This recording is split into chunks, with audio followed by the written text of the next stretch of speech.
Hello and welcome to Sunflower Philosophy Tarot. My name is Juliana, and today I'm doing a timeless collective reading where I just see what is going to come up without any particular intention here, except for just to bring through whatever we're all meant to hear at this time whenever you are listening or watching this. And I'm going to just pull some cards from the Mary L tarot deck and then get some quote cards. I have these quote cards that I made that are over here. I've got a bunch of them, so I'll pull one or two of those as well to get some additional information, and we'll just kind of go from there. So to get started, I'm just going to briefly get us centered. I definitely recommend that if you are driving or engaged in some kind of activity right now, you skip this part if you can't relax and close your eyes. But for those of you who are joining me for this part, it's just going to be a brief little centering exercise. I like to do this at the beginning of all of my readings. So let's just take a moment to connect with ourselves, set the intention now to get in touch with your deeper intuition so that you can receive the messages here today in the way that is for your highest good, for the highest good of all. And we're all going to tune our attention into what we most need to hear right now. So turn your attention to your breathing.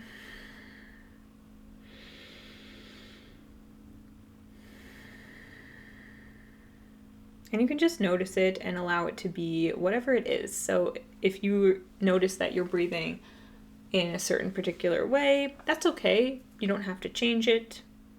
It may organically shift as you bring your attention to it. But just allow it to be whatever it is.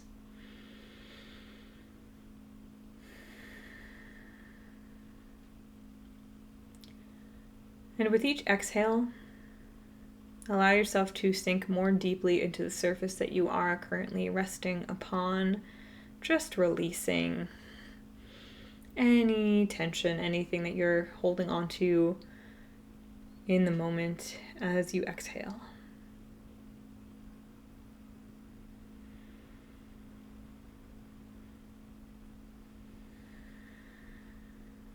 Just allow your body and mind to relax, just gently letting go, leaning into the present moment.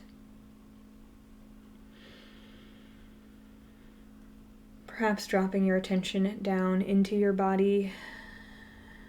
You may bring your attention to your heart space. And imagine that you are inhaling through your heart and exhaling through your heart.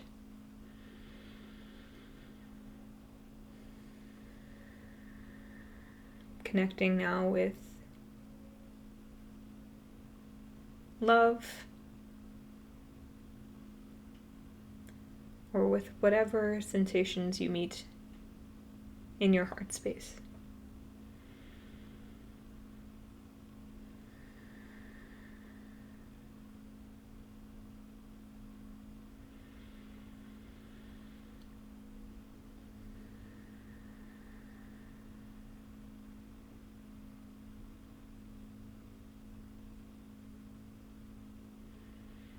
Feel free to embrace a sense of completeness within yourself and within this moment now,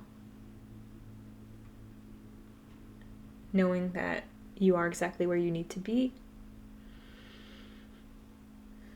just as you are in this moment. And you may choose to remain in this space for a bit longer. If you'd like to pause the video, you may, and just continue breathing and sitting with yourself. And if you're ready, you can join me in the rest of the reading where we will just get a nice collective message for all of us who will join this message, this reading throughout time and space. And I like to do collective readings because I like tapping into a broader collective and feeling connected with everyone and everything. Because even with pick-a-card readings, I do feel like most of us can relate to a lot of the different things that come through at different times in our lives, you know? And it's nice to sometimes come together and connect on a collective level at the same time. So with all that said, let's get started and just get some cards from this Mary L. Tarot deck to kick off our reading. Just see what wants to come through from the universe, source, God, spirit, the angels, higher selves, whatever you really want to connect with right now. That's where we're gonna get the message from. Oh boy, these cards are jumping. All right, so let's see. What are we being encouraged to talk about right now? Okay, that's 3 cards there. Now, yep, I'm gonna have to cover up some of them because this deck does have some nudity. So give me a moment to do that for, the sake of YouTube's guidelines. All right, we've got, I don't know if this one needs to be covered up, but I will anyway. Yeah, that probably does need to be covered up. Okay. Fun. Okay.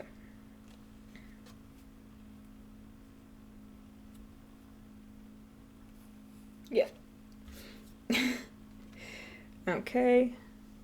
So we've got the Ace of Discs, also known as the Ace of Pentacles, the Hierophant, and 3 of Cups. Mercifully, the 3 of Cups does not have to be covered up. We love that. All right.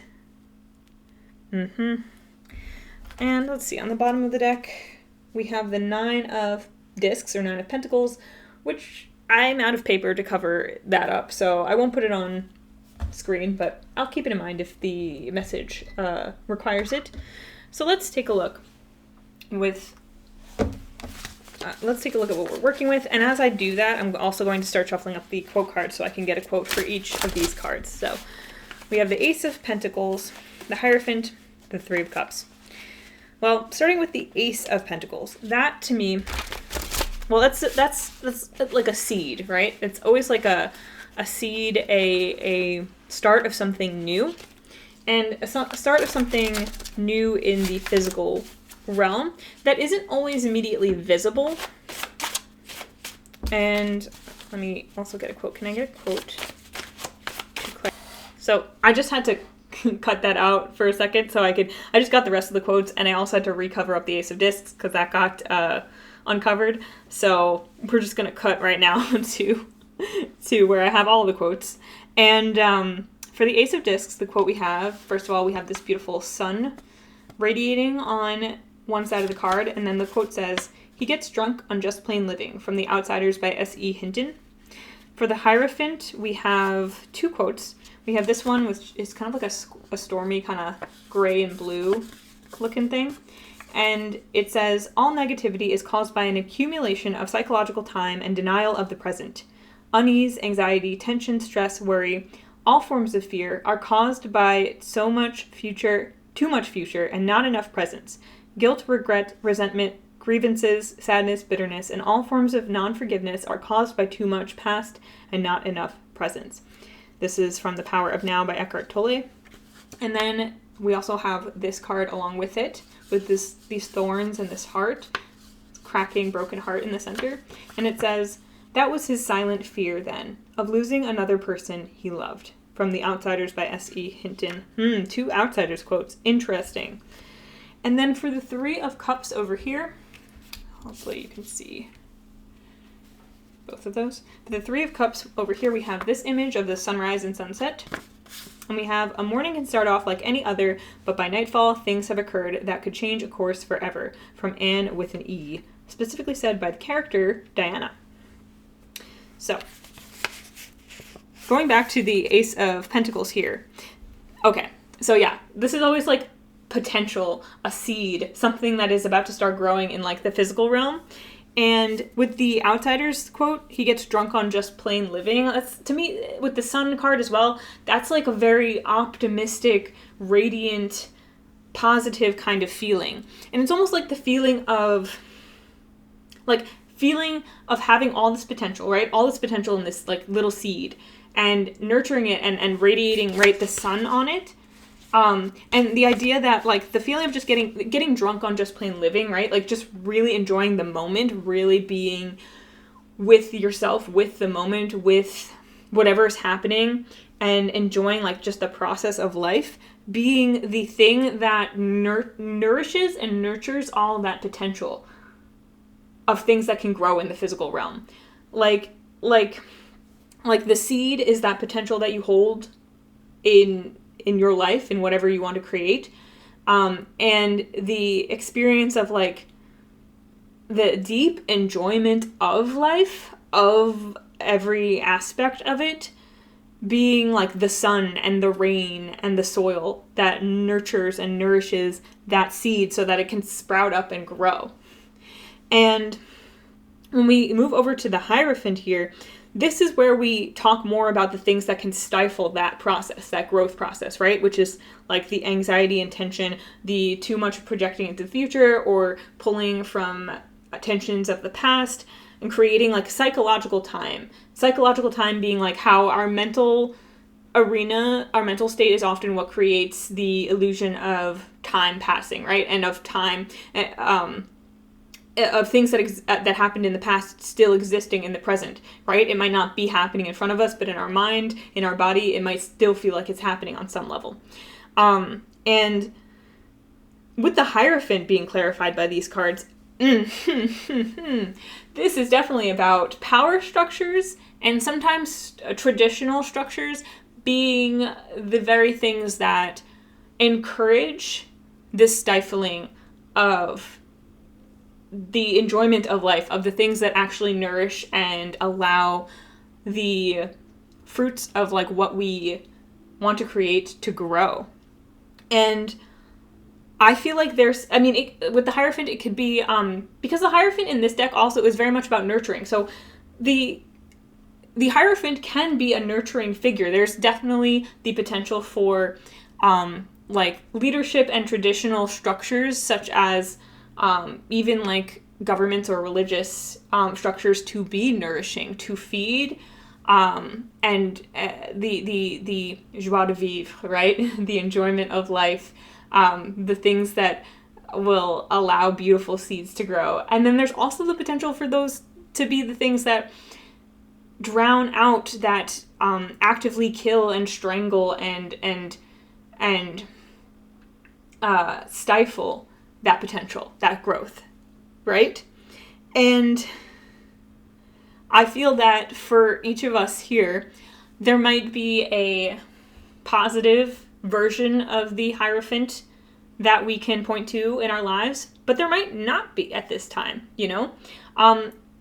It really depends on your personal experience and perspective, and there's probably different examples you can point to that have, at different times, served different purposes in your life. So, for example, obviously, there's the possibility that, like some people grow up in a very religious household that is extremely stifling, right? That might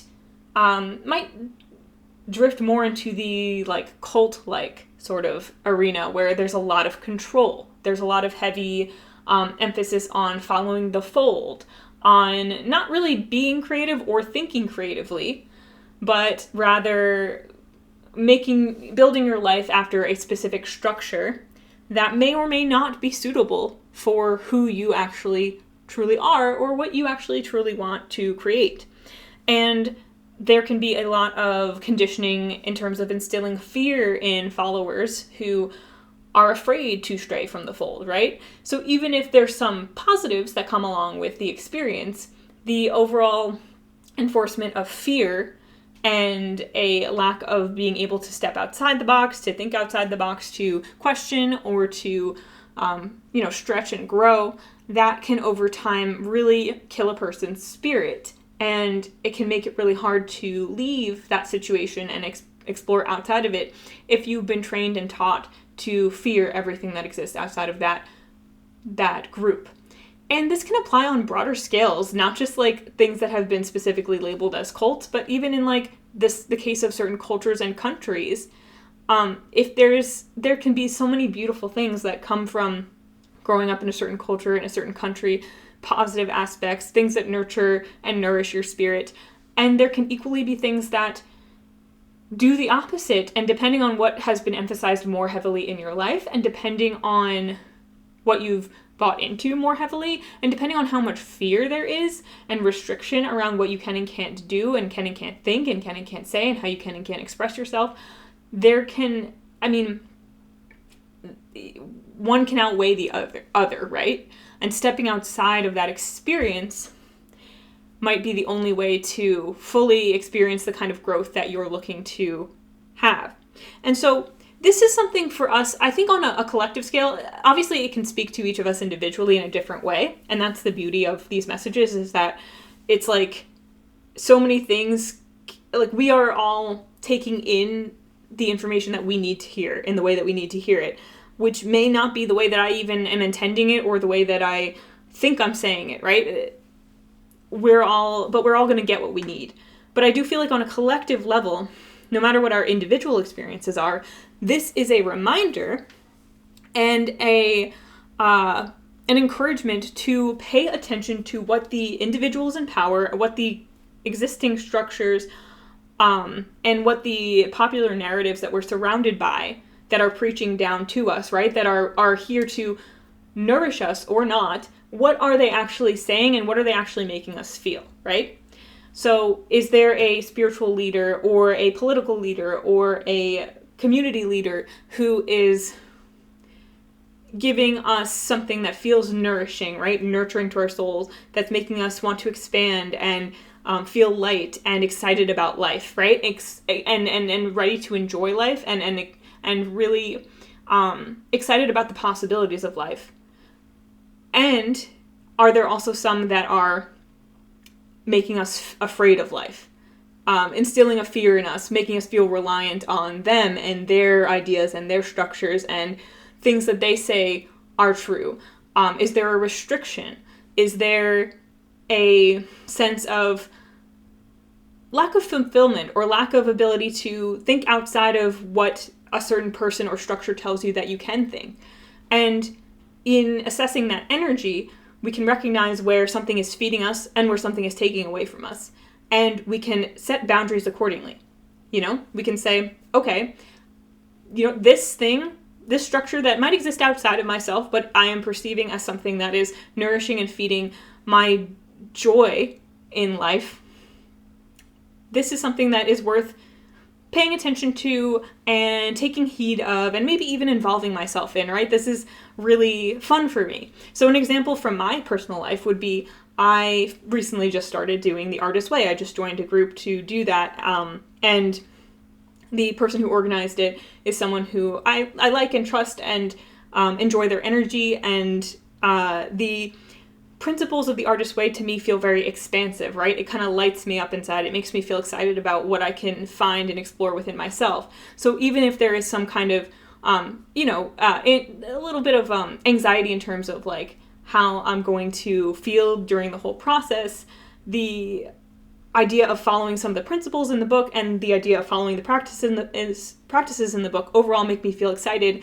And to me, they preach the idea of expansion, of creativity, of finding my own way, exploring my own self, and that is exciting for me.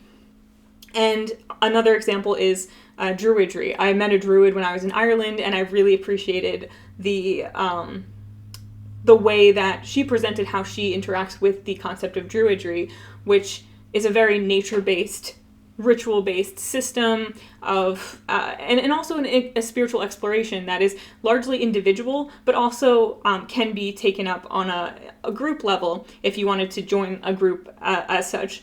And it was something that made me for the first time interested in joining a spiritually focused group as someone who for a long time just was very wary of and not really trusting of a lot of structures like that, For me personally, seeing how religion often was organized and the belief systems that were perpetuated in a lot of religious structures I saw around me, I was not so trusting of a lot of the things that people were purporting to teach. And so for me, in that way, Druidry ended up opening up an idea of collective spiritual practice that felt much more aligned with what I wanted, that felt safe for me. And it wasn't just an intellectual thing of like, oh, well, okay, it's structured like this, so that makes it less threatening to me. But it was like a feeling in my body, right? Like I felt expansive, I felt open, I felt excited about it, rather than guarded and fearful and restricted. And that was what helped me decide whether or not it was worth exploring in that direction. And other examples might include things like whether or not you listen to a certain news program, or listen to a certain politician, or listen to certain religious doctrines. You know, does it strike a chord with you? Does it feed your creativity? Does it feed your love of life? Does it make you feel powerful and excited about the future, but also about what you're creating now? Or does it make you feel restricted, fearful? Whether fearful of, and this can be, this is a layered thing, but, you know, sometimes the person or group or doctrine that you are exploring could strike fear in you in the sense that you are afraid of it, but sometimes it can make you feel like you have to fear things outside of yourself, and it might make you feel like you have to follow this person or else, or you have to be involved in this way of thinking because everything outside of that way of thinking is fearful and scary.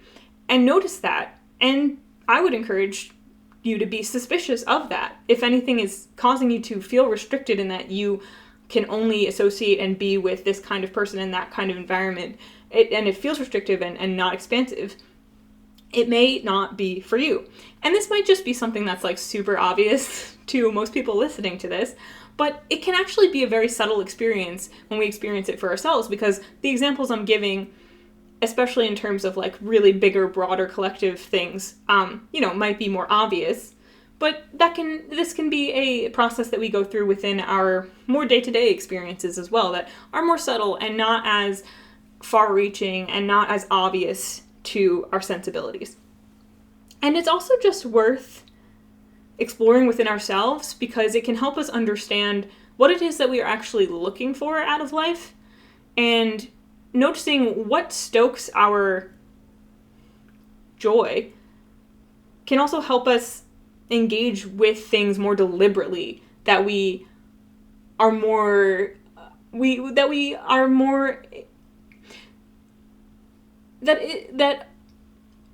already aware that we're most likely to be more aligned with, right? Now with the Three of Cups over here, first of all, with all the water pouring down, to me, that is like a watering of the crops, a watering of that Ace of Pentacles that we were talking about with this first card here, watering of that seed, right? So like, what is watering and nourishing your crops, right? Like, what's causing you to feel like you're flourishing and what's a safe garden for you to grow your seeds in, right? Like, what's a safe garden for you to grow in?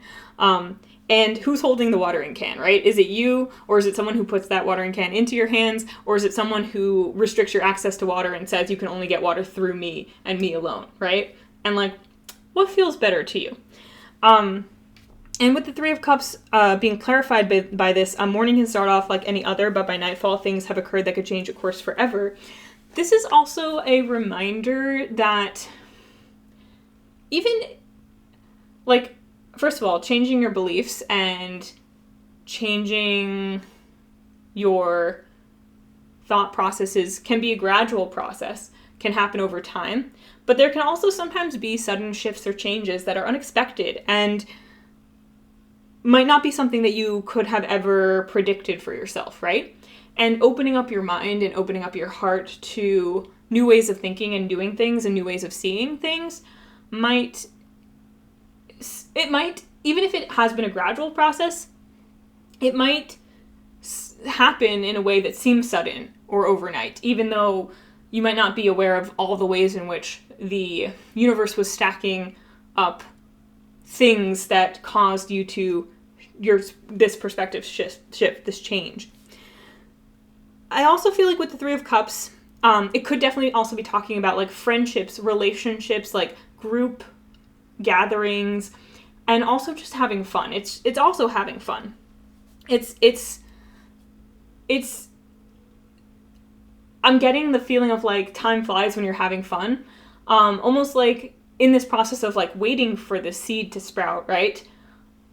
you having fun during that process, and again, like engaging with things that really nourish your enjoyment of life and nourish your day-to-day like fun and curiosity and expansiveness, and not needing everything to be obviously leading towards a certain goal, not needing to be following someone else's tracks of what to do if they don't resonate with you, being able to pivot and go off in a new direction if it suits you and if it feels right, and following that and trusting that your seeds are growing, right? Like one day you're going to see that sprout. It's like one morning, you know, you're looking at the soil and it's still pretty bare, and then you come back and later that night there's some green sprouts coming up and you're like, whoa, you know, when did that happen? Like one day there's nothing there, the next day there's green, and you're like, crazy. Like it's like magic, but you also know that that process has been happening and taking place under the surface for a long time.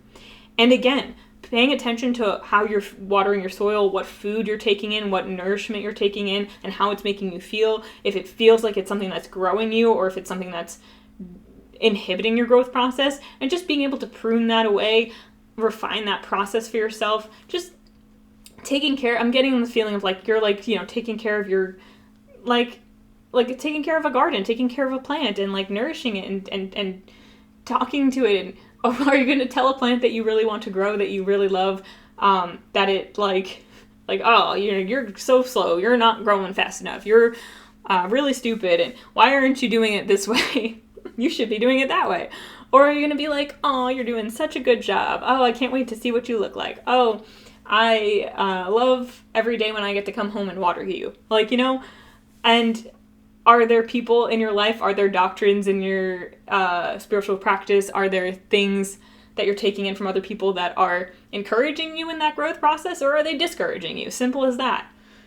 And set your boundaries and prune your experience in that way. By whether taking steps outside of yourself to, you know, limit your access to certain things that just simply don't encourage that growth anymore, or if it's harder to, you know, cut yourself off from certain things, or if it's just an environment that you're in and you're more attuned to certain kind of energy, you could start that process within yourself by, you know, well, okay, like that person might have a certain kind of negative attitude, but am I going to allow that to interfere with my attitude? Can I set my own boundaries within myself of what I'll take in and what I'll believe, you know? And can I instate my own growth practices that I partake in by myself that reinforce what I actually want to feed, even if I'm still in an environment where other people might not always align with that, or an environment in general that doesn't seem to align with that? Can I still start to cultivate my environment in a way that does? And before you know it, if you're patient and persistent with this process, you'll see it sprout. And you won't even realize that the whole time your seed was growing. The whole time the thing that you were looking to create was growing. It's just a matter of how much do you enjoy the process, and do you allow your... I keep hearing joie de vivre, like joy of living, right? I keep hearing that in my head. But like it's really just like practicing joy and noticing like what sparks joy and what doesn't, and just boil it down to that and be like, this one sparks joy, keep that one doesn't spark joy, throw out, you know? And it can change on a day-to-day basis. I'll give you an example, one last example before I wrap things up here, of if you're on YouTube, say you go through your subscriptions and you're like, you know, you're like, okay, like maybe you're cleaning out a little bit and you're like, oh, okay, like, oh, this one sparks joy. Oh, I get excited whenever this person posts. I feel a little drained whenever I see this person post. Like maybe that's just not for me right now, you know? And you can, you know, curate your subscriptions in that way. But it's also the case that sometimes, you know, things may change, right?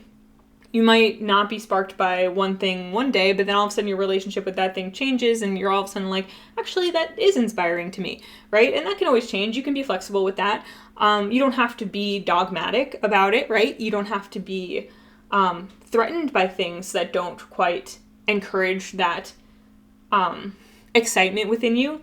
especially the more confident you get in yourself, in terms of the more confidence that you create within yourself about how you cultivate your own excitement. Like, the more confident you are in your ability to engage in the things that bring you joy in life and to really feel that joy and experience it and like enjoy it, right? The more confident you are in that, the less threatened you'll feel by things that don't necessarily always align with that. Like, you won't feel so triggered by it all the time. It won't be as big of a deal if you encounter it, and you might not even notice it really in the same way you used to.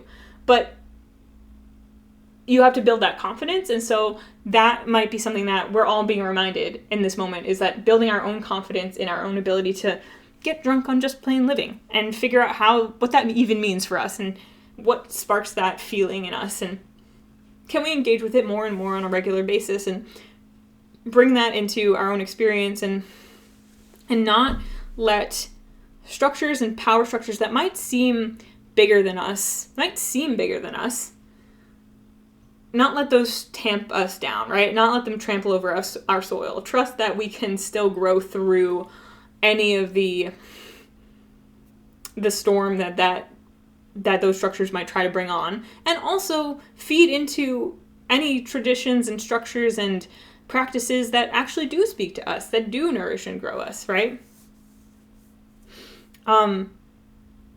One last thing before I wrap this up, specifically with that was his silent fear then of losing another person he loved.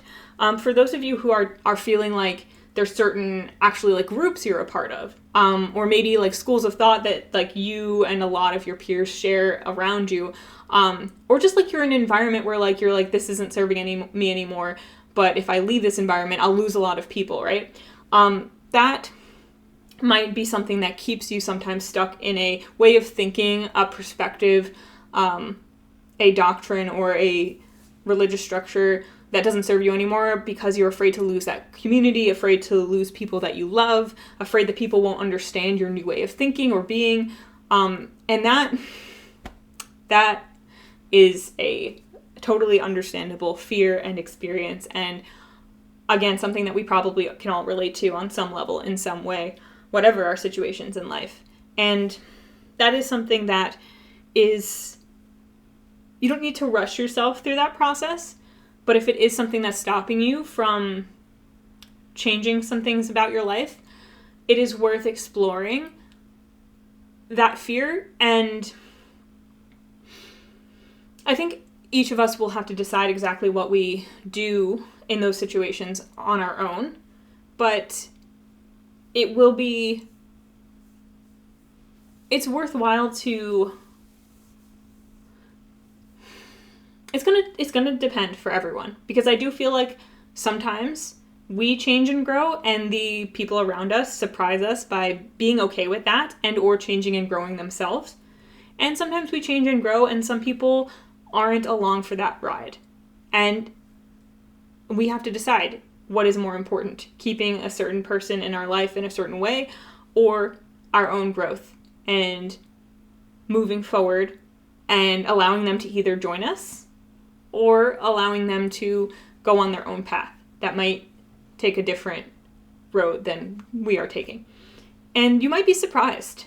I would definitely not, if I was making the decision for you, I would encourage you not to let the fear of the unknown, of what will happen to those relationships and what will happen after you make some of those changes, to deter you from exploring that expansion. To me, growth and expansion is worth it and is important, even though the process can require us to let some things go.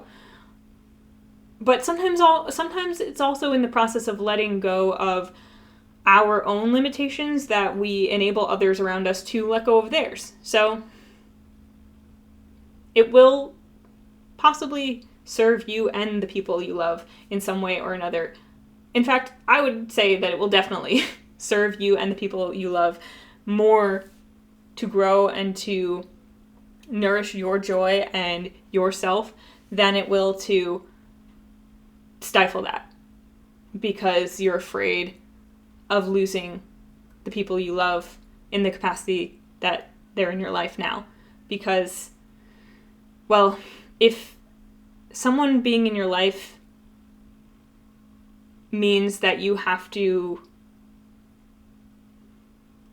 be sad or not be able to be your full, true self, or be unhappy, not be able to pursue your joy and share that joy with the people around you, then again, it's up to you. But I don't think that in the long term that is someone who is worth staying the same for, if that makes sense. And you never know exactly how it's going to shake out until you take those steps, right? So